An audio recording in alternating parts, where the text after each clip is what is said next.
welcome everyone. Really happy to see all of your faces and to know people attending from so many different parts of the world.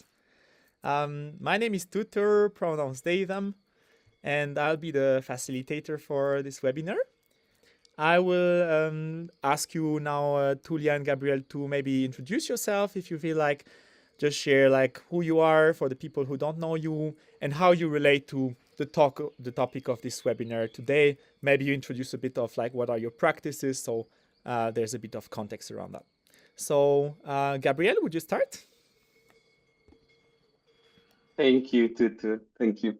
I'm Gabi. My pronouns are he, him, and I am a researcher, a social activist, and an applied theatre facilitator.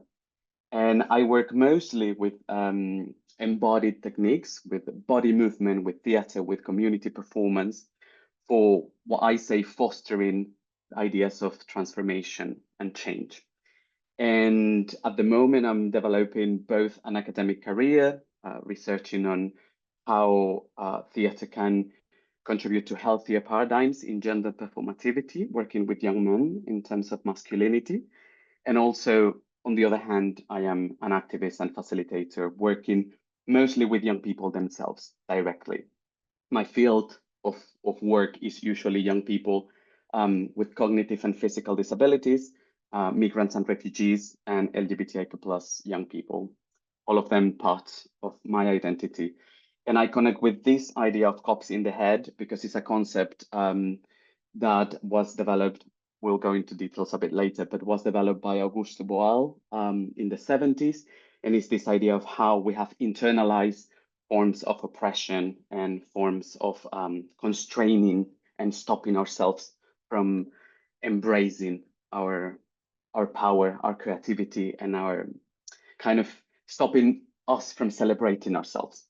So I am very glad to be here to talk with you all and with Tuulia about how can we manage that and how can we address to be more maybe real and celebratory with ourselves. That's it from me for now. Thank you. And Tuulia, what about you? Yeah, I'm Tuulia Syvänen. I'm actually here in Finland. I'm a Raigonesty trainer, and I've been offering workshops and retreats for the past 10 years. And also, I offer one-on-one therapy and work with couples. And how this theme is talking to me is really, there's just so many ways, and often very unconscious, how we stop ourselves to be fully ourselves. And that is a lot of the work I'm doing. So we often sit in the circle and what is alive in me right now? And everything is welcome. So whether it's anger or sadness or embarrassment or joy or attraction, love, care, like just allowing the whole spectrum of expression. And I would, from my point of view, no emotion is wrong. No emotion is negative or positive. It's just whatever happens in our body.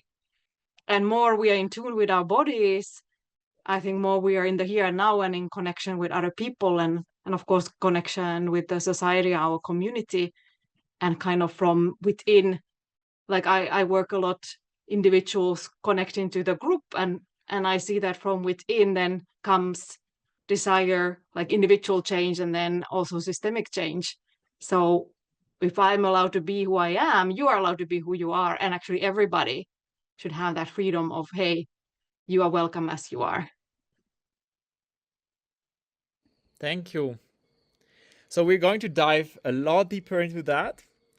And when we were preparing this webinar, like there was this title coming up, like that you introduced, Gabriel, the cops kind of in our heads. So I would love that we start a bit with that and connect it a bit to like this idea of voices and shoulds that we find a lot in radical honesty. And I would love you two to speak about that. And while you're speaking about that, I have a little invitation for the people who are attending. For those of you who are just coming in and now, you can write your name, where you're attending from, and everyone, you're invited to think of the last time someone told you you should do something, and maybe share a little story if you feel like. It's not mandatory, you can just think about it for yourself. And for you two, Tuulia and Gabriel, actually, I'm curious, like if Gabriel, you could develop a bit this idea of the cups in the head, and then I would be happy to hear, Tuulia, how it resonates with the practice that you create. Thank you, Tutu. The idea of the cups in the head is a metaphor that Augusto Boal, Brazilian theater maker and activist, created in the 1970s when he developed what he called the theater of the oppressed, which is a set of techniques that he used for kind of working towards systemic and personal change. And is this metaphor around the different voices that we have in our head that can take many different forms, but are usually guiding us towards normativity, towards the right way of being. Is the cup in the head is this little voice that tells you, oh, you shouldn't be loving a woman if you're a woman, for example. Or the cup in the head is this little voice that says, actually, you should get a university degree and get married in a monogamous relationship, and like all of these different kind of levels of normativity that we are feeling and living on our everyday life. And the idea of conceptualizing it as cups in the head are very important and powerful for me, because in that way we can start to address them, to acknowledge them and to resist them. If you start questioning normativity, if I start kind of looking for alternative ways of being, of performing, of promoting myself and my way of being in the world, maybe I can resist those normative structures that we are all living constrained by, namely heteropatriarchy, capitalism, etc., etc. Thank you very much. And there's like, I hear from you like a lot about like this resistance to norms, to forms of power that maybe also are like internalized but somehow come from outside. And Tuulia, just before that, when you introduce yourself, you share that from your perspective, the idea is also to kind of embrace all the parts that we are in us, and kind of not also judge certain feelings, certain of way in which we express ourselves. And I wonder for you, Tuulia, how you resonate with these ideas of norms and shoulds and voices inside. Yeah, very much. And actually, how it often I see it show up is that people have these rules and should nots. I should be this way. I shouldn't be that way. These voices in the head, and then also that's how other people are triggered. Oh, they dare to be in that way. Oh, I don't like that. Or and instead of kind of owning sometimes the envy or jealousy or something like that, people go to anger, and then of course what is underneath that, or like taking distance.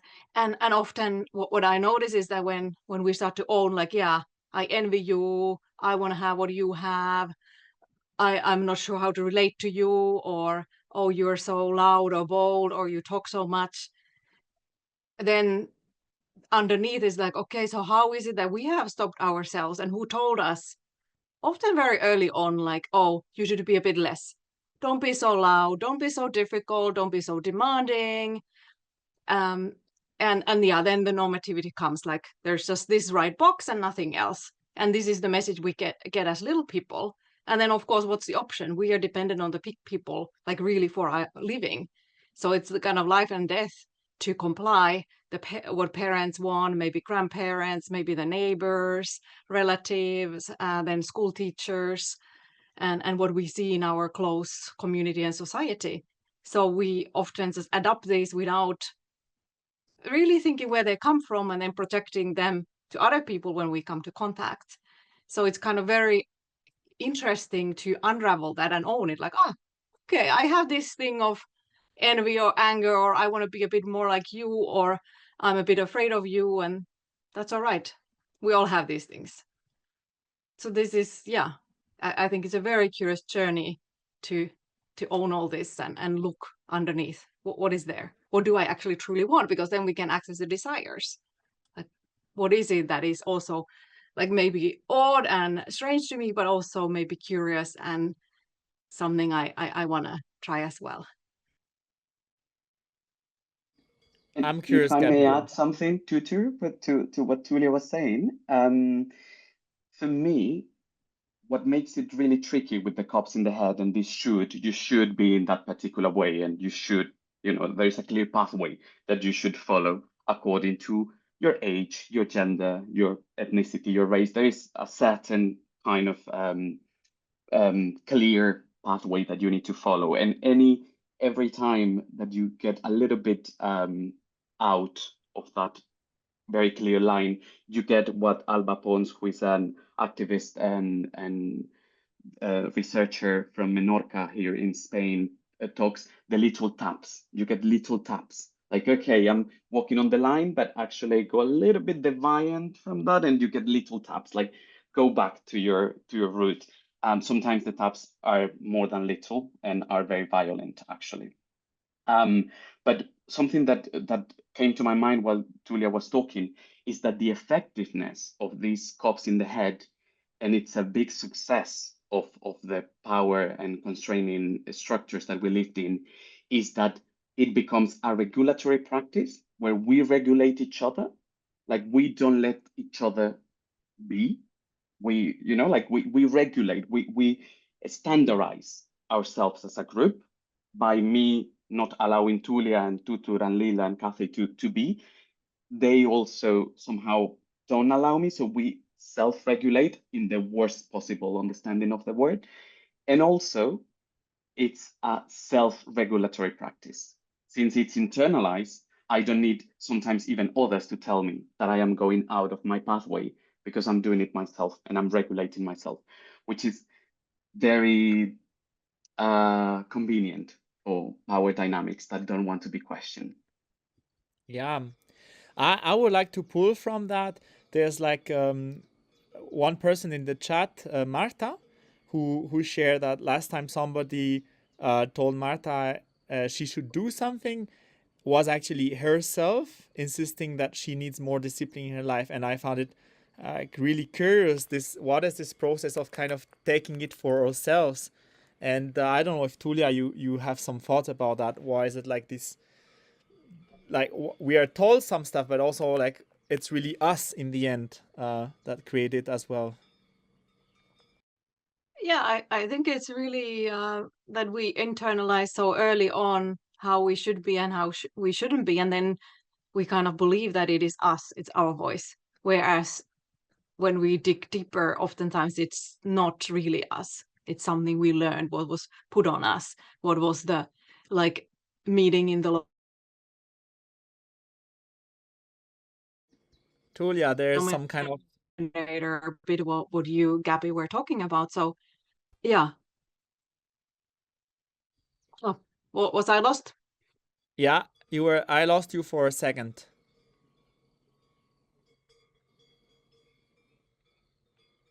Okay. Started off by saying that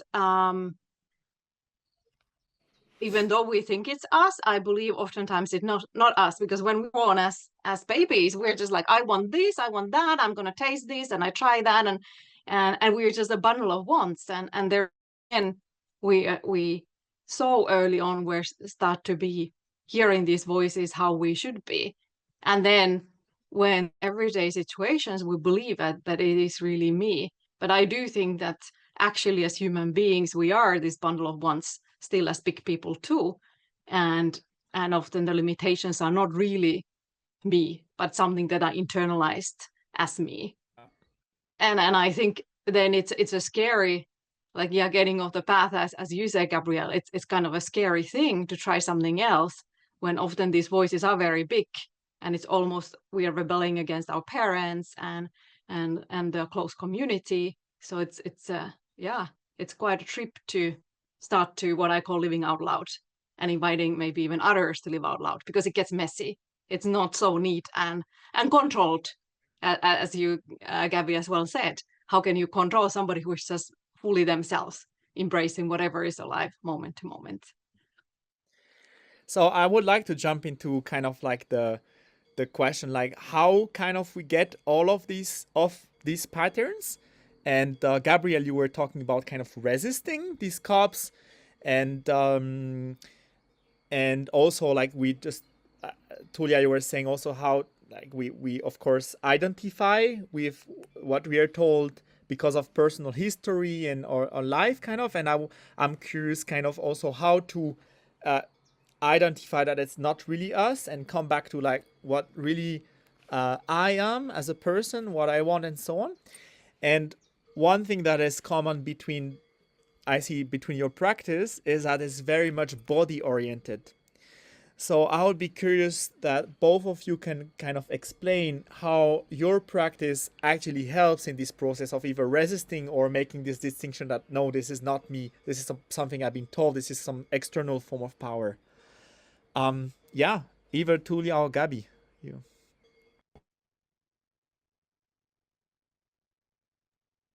I can go? Yeah.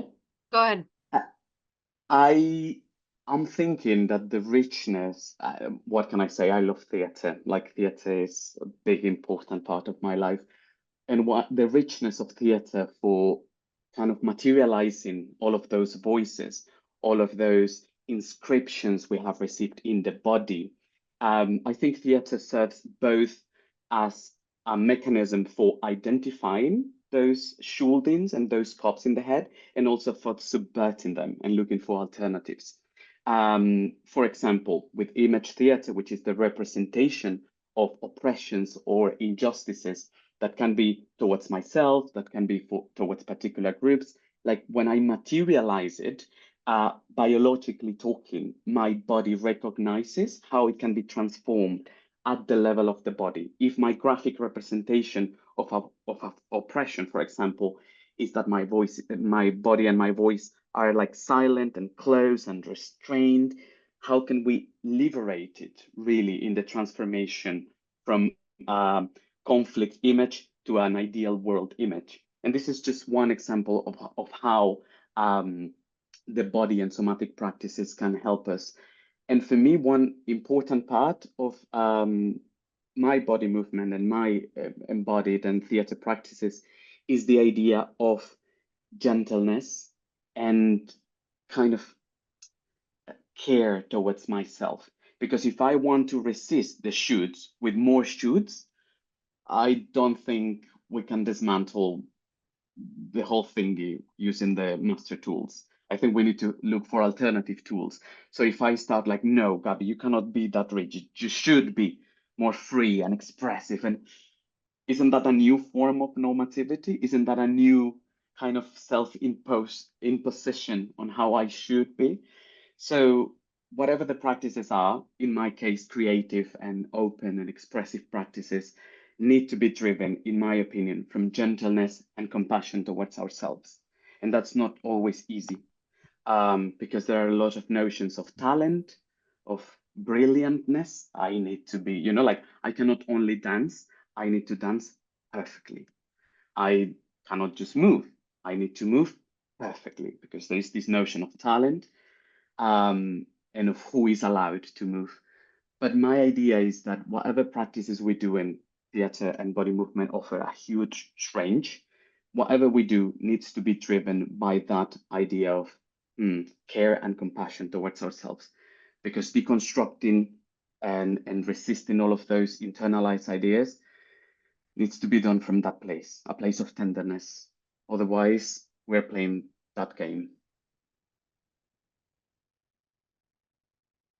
I like what you're saying, and I'm kind of smiling a bit to the idea that I shouldn't have any shoulds becomes another should. I should be so free. I should be so expressive. I should not be going with norms and all that. So that's kind of funny. And of course, that is just another rule because whatever is. About the body based. So what I often do is I ask people, what do you notice in your body right now? So that's like one of the guiding questions because there is such a richness in our physical experience, and I'm interested in small things and big things. There is no like value judgment as such. It's like right now I notice heat in my face, warmth. I notice my feet against the floor. I notice my hair against my neck. And then there could be a bigger noticings, or like something that are like telling me something like, oh, I notice tightness in my stomach, or discomfort in my stomach. And then it's like, okay, so what is my body telling me? And I tend to say that we have such an amazing instrument in our body, and many of us live so much here in the head, and it's very useful as well because we need the brain, we need the head. But then we have the body, all the physical sensations, all the messages ongoingly, and then we have all the senses, the hearing, the seeing, the tasting, touching, smelling, everything. So why not to use this whole instrument all the time? And I do tend to say that the body never lies. Like if my body is tight and tense and uncomfortable, then something is up. Yeah. And I don't always know what it is, but it's like, okay, I need to explore this. Maybe I'm nervous. Maybe I need to speak up. Maybe I don't like what is going on here. It's uncomfortable for me. Maybe I need time off. So we are a bit individual. Some people have a lot happening here. The throat, it goes like tight and tense. Yeah, for me it's the stomach. Some people report a lot happening in the chest area. There's some like clues. So just like little by little tuning into the body and just start to notice the feet on the ground. Start to notice anything happening in the face, anything in the stomach. Start to notice the breathing. And then little by little, it's kind of like going to the gym that finally we notice tons, and it kind of starts automatically, this noticing of what happens in my body and what clues there might be about how I want to be right now. Yeah. I like what you say, Tuulia. And like what I remember for myself is really like this tension. Like at school I was learning to kind of behave in certain ways. And I remember that with this like learning how to behave came a lot of like bodily stress, like really like tensing my belly in, and then like talking kind of in only one way, even though there would be like more ways I would like to express myself during these moments. So I like to see this really like this perspective of like allowing myself, like what we practice in radical honesty for me is really like from the body sensation, I allow myself also to just express it, to be messy, to be chaotic, and so on.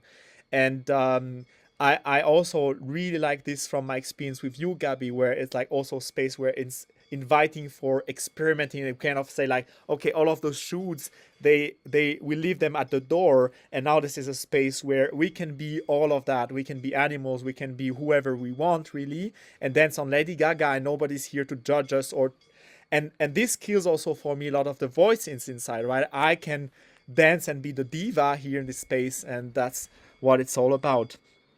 So I don't know if we're how diva you're feeling right now, everyone, but we prepared a little exercise or interactive moment for you.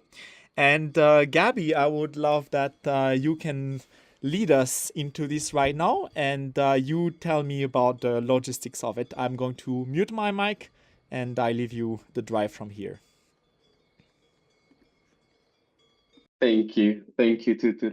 When planning this webinar, we were thinking, how can we get a little bit of a taster, a sense of, what is this connection with our bodies? Because sometimes, I don't know if this happens to you, people here in the room, but sometimes when these trainers or facilitators or educators tell me, okay, now let's move our body, like express freely. I'm like, how do we do that? Like how do we even start? So the invitation for now would be that we explore two main concepts.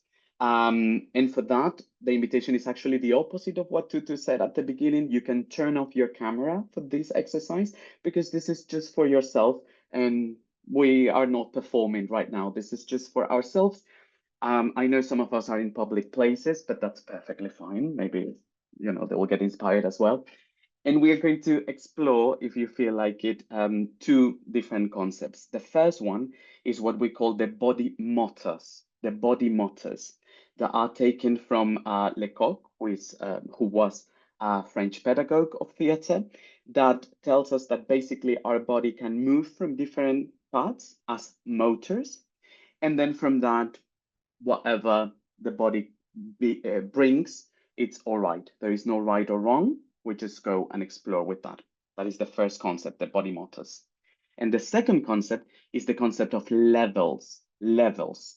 And the concept of levels is how far or close I am from the ground, or in this case, that I'm sitting from my chair, if I'm standing, like from the floor. So the concepts are body motors and the levels. The body motors, for example, let's imagine that my body motor is my right wrist. So the idea would be that I move from there and the rest of the body follows. Okay? What can be a body motor? It can be my nose, start moving, and the rest of the body follows. Or my left shoulder. Okay, and I go with whatever is bringing me. Now, how do I play with the body motors and the levels? Once I have started moving, let's say with my left shoulder, I start exploring the low level, very close to the ground, or the medium level, or even the high level. And it takes me maybe even up and I stand up. So the invitation will be, Tutu will be playing a song for us. So now I invite you to turn off your camera, please, because this is for you, not for anyone else. And let's start exploring your first body motor, which will be, attention, your right elbow. Your right elbow. Okay? So right elbow, just body motor, and let's explore. And Tutu, please play some music for us.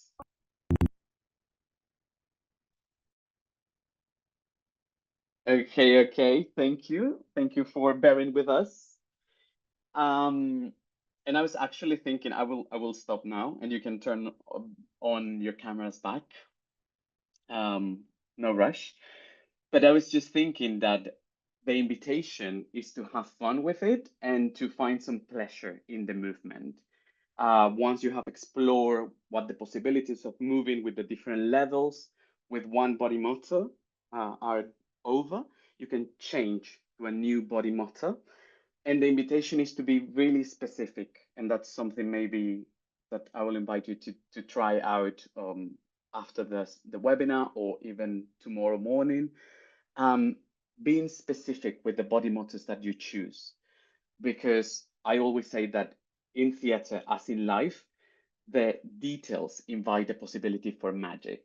So if I go specifically with like this finger, this particular one is my body motor, maybe it will change that it's just the hand, the arm. No, actually this is my body motor.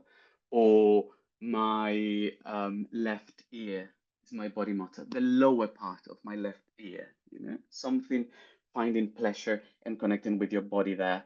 It's not about learning steps, it's about connecting with how we move and what our body might ask us to do while we start some movement there. The most difficult is to stop. Yes, definitely. Lila, I feel you there. I was like, okay. We need to continue with the webinar. But yeah, thank you. I was starting to go like this, Gabby, when you talked about the finger. Right, with the finger, it's like you follow and suddenly, the movement is there. It's this notion of, I always get it, or almost always from young people, I don't dance. Or when I am in voice trainings, I don't sing, I don't move. There is a lot of like these things, and I'm like, don't you? According to whom? According to what norms? To what ideals? To what notions of perfection that we have been raised on? And what about if we reclaim a bit of that creativity back?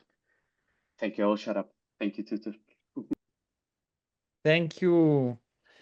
Sorry, Gabby, for this technical situation. I'm really embarrassed, and I guess that's live on a computer. Pushing the same button twice doesn't work. I had planned a little bit of moment to talk about kind of some of the practicals, tools, and exercise outside, but we've seen one with the body motors with the level. And I say now we're jumping right into like some of the questions. So we have space for that. And eventually through these questions, you can share also a little bit more what can people do about these cups, these shoots in their daily life. And yeah, there was already some sharing in the chat. So I wonder if Lila or other people you want to share something or bring it to the conversation. Now is the open moment for questions or sharings. Well, I explained already my wonder, so I don't know if anyone wants to join in this question that I had, or if it brought insights in your minds, even in yours, Gabby or Tutu.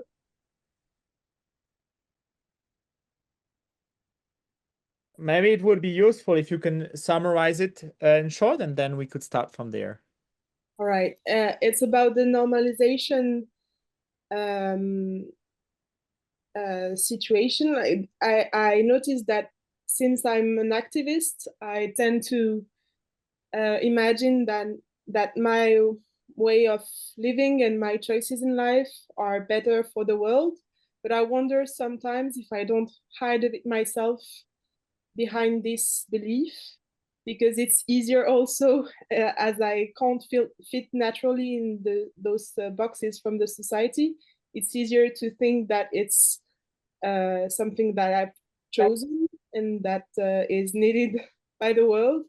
I wonder, like, if there is anyone who has been thinking about it as well, or if it's just me with my hesitations ongoing. Yeah. Tuulia or Gabby, do you have something? Yeah, I think it's a curious one because on one hand, it's clearly a life you created and you chose. And then, yeah, is there a moment when it comes like, I should be this way, I need to be this way, this is not okay. And then that becomes another box. It's just a different box, but a box still. Like you're not the mainstream, but you're in this box with the other activists, and this is how we are, and this is what we do, and this is not what we do. And I can relate some. When I was young, I was very active in the environmental movement, and there were some like unspoken codes, like how do you dress? You don't dress fancy. It's just like you just don't do that, and some other things. You don't eat meat. You just don't do that. Which then become like rules and not only like individual choices out of freedom and desire. So I think whatever is the choice for life, even if it's good for the environment and for the humankind, it's still, is there eventually a trap? Is it a prison? Is it a bit like starting to somehow restrict us? So I think that's the question, and I just don't know how it is for you. But I notice that, for example, being a rag honesty trainer, I should always tell the truth. Well, there's moments when I don't want to, so I just won't, because it might be a right choice for me in that moment. I don't have the energy, I don't have the connection, I don't have the safety. Yeah, I don't believe that in that moment it's gonna be the right moment. It doesn't bring anything good. And in another moment, I might be willing. So some random thoughts, and I think you are raising a very valid point. And I find it, maybe I'm curious if there's also the possibility to just escape like boxes or norms in general. Maybe we just move from one thing to another without even knowing that. And it's maybe more like how much friction is there. And maybe it's actually helping to have some rules, to have some of these frames in which we are and we create for ourselves as well. And it's just could be also about how much we fit and we choose to fit in there or not, and how much we build capacity also to notice, oh, now it's not there anymore, but maybe I want to go back there again. Maybe in Gabby's space, I want to always move with my motor, but maybe now I don't want. Exactly. And personally, thank you for sharing, Lila, as well. I personally don't experience it like that. For me, the easiest would be sometimes to just fit and go with the flow and pretend that I, like silencing these other voices that are not the cops, but some other voices that are like, oh, this is not nice. You really don't want to be doing this. But, you know, and just pretending that they don't exist and just going with the normativity and whatever is expected from me. As Tuulia was also saying, even, you know, sometimes before facilitating and doing something and like, I don't feel really expressive today. And I'm like, yeah, but sometimes, as Tutu was saying, it's okay not to be expressive. And even in a drama or whatever context or in an activist context, it's okay to be an imperfect activist. It's okay to fail. It's fine, I think. I personally kind of struggle a lot with the air traveling as an environmental activist. I'm a bit like, but sometimes because of my work and the kind of circles and events I need to do, sometimes it's just the way of going overseas. And it takes, once again, it takes me to this idea of compassion and understanding that I am doing first the best that I can to be kind of faithful and loyal to myself, and also to the causes that I believe in. And the fact that I am not perfect doesn't mean that I'm not doing and living in the way that I feel I need to live.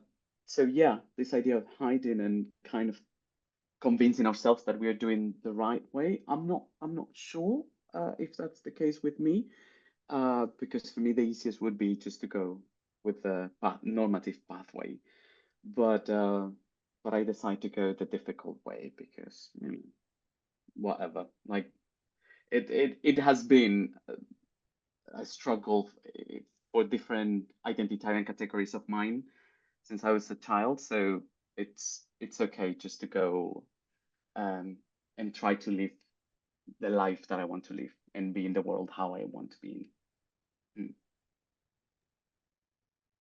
Thank you very much for your sharings. I think this idea or wonder came like popped up in my mind while I was a bit judgmental on people who didn't make the same choices as I did, or when I felt envious of their simpler life, I would say. So it really, yeah, I feel you. Thank you. I have kind of one burning question, also for closing a bit this this space about all that. So we like there's all of these, of course, exceptional spaces, which is like coming to Tuulia, attending your workshop, or coming to Gabriel, and so on.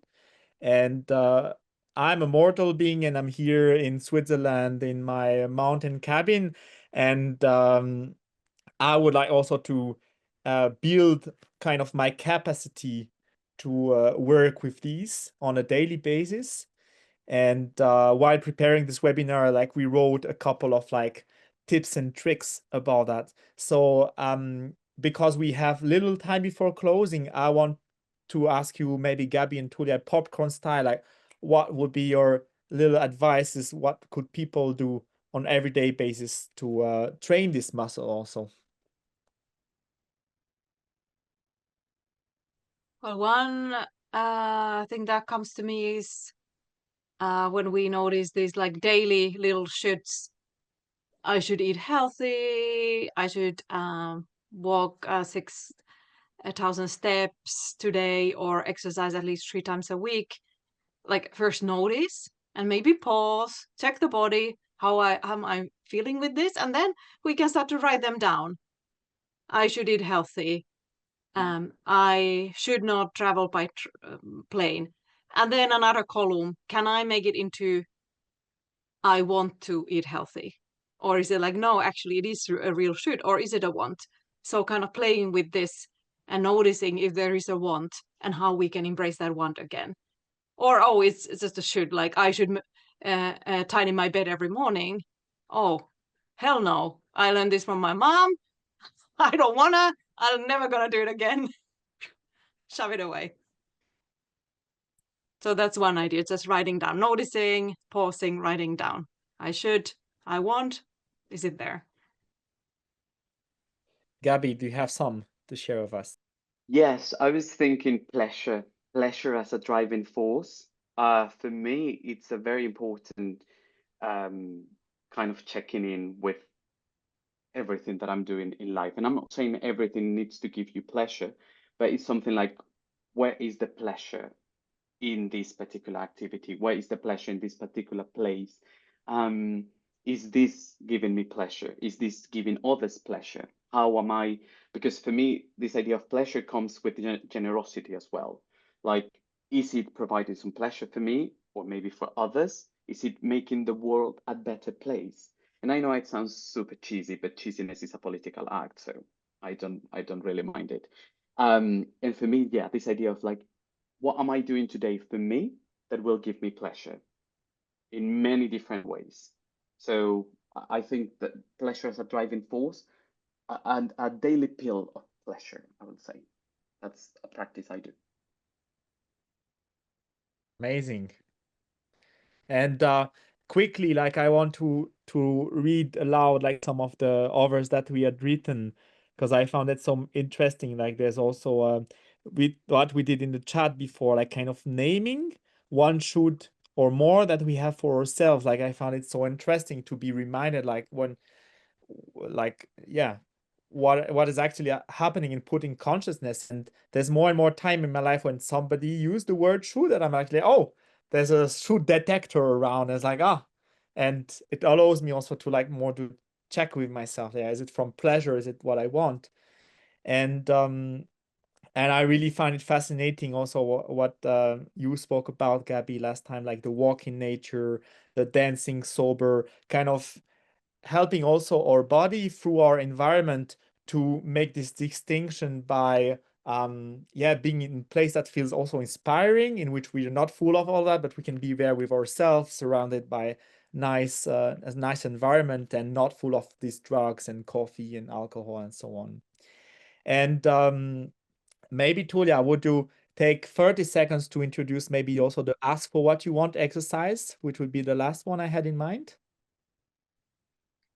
Yeah, so talking about desires, really tapping into them, one nice exercise is pairing with someone, a friend or loved one, family member, and both having set time, say 15 minutes. And this is my time for ask for everything I want in this moment. And again, get very specific.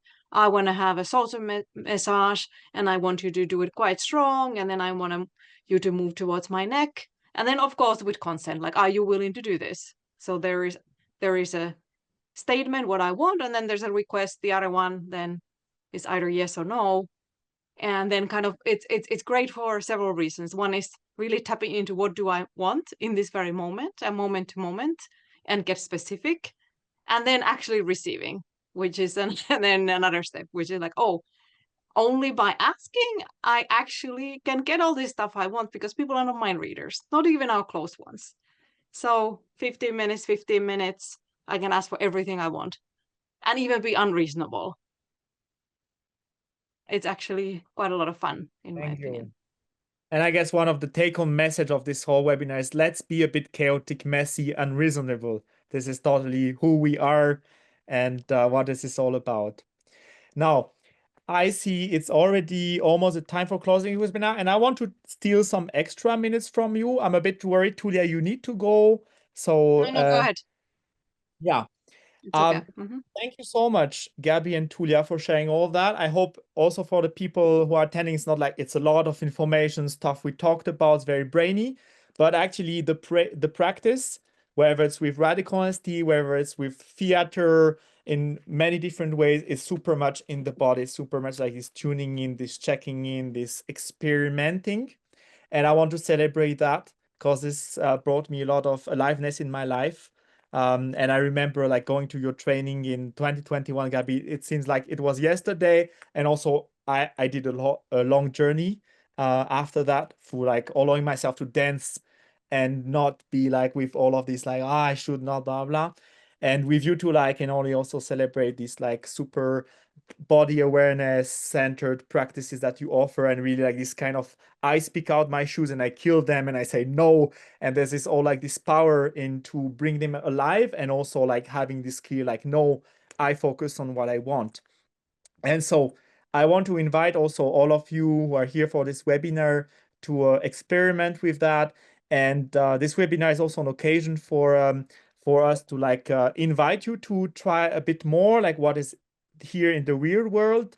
So for that, I'm going to post a little message in the chat with some invitations, some events you can join if you want. And I would love that Tuulia and Gabi, you share for 1 minute, 2 minutes each, like what do you offer out there in the world and how can people join what you're creating? So yeah, maybe Tuulia, you can start. Yeah. Well, first a little promotion. In the follow-up letter, you will get a little discount code if you want to join. We have in June here in our retreat center in Finland by a lake, we have an 8-day intensive, so 8 days of full work, going quite deep. And then we have at end of the month summer retreat, 5 days. So sitting in the circle, sharing what is alive, looking also like what is underneath this, what is underneath my reaction, what is underneath my stuff. And then we have a lot of exercises. So everything we do is very experiential and yeah, very little, no lecturing, no whiteboards, just trying out stuff. And in our website, honestyeurope.com, there's a lot of events, weekend workshops throughout Europe, and then different kind of retreats, also couples retreats, where triples are welcome to. And family and friends, so come with mom or dad. That's very, very powerful and exciting. So yeah, quite a few options. And quite a good opportunities to see the parents in our head or where those shoots come from sometimes. Absolutely. What about you, Gabi? My contact is there in the chat box. I am mostly working in the academia right now, but that will change soon because hopefully I'll be finishing the PhD this year. And from the summer on, I'm going to be collaborating with lots of organizations across Europe. So the invitation is that you can add me as a friend in Facebook because that is where I share some opportunities. Most of them are accessible. They are Erasmus Plus funded. So yeah, mostly for young people and youth workers, with all the expenses covered.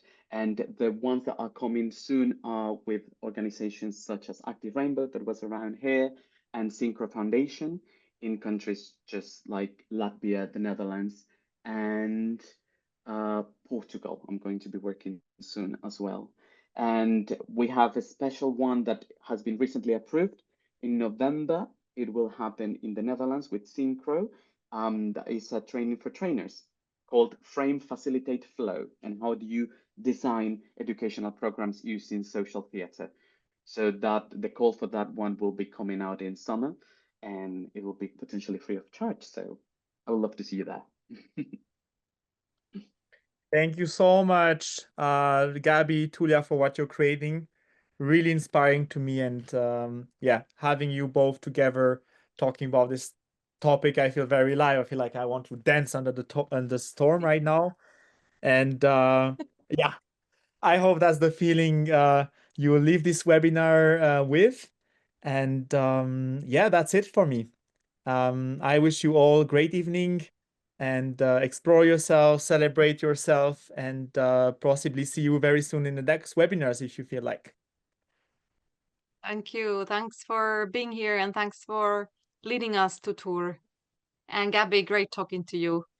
Thank you, Gabi. Thank you, Tuulia. Thank you, Tutu. Thank you all. Thank you. It's a pleasure. Bye-bye. Ciao, ciao. Bye-bye. Bye.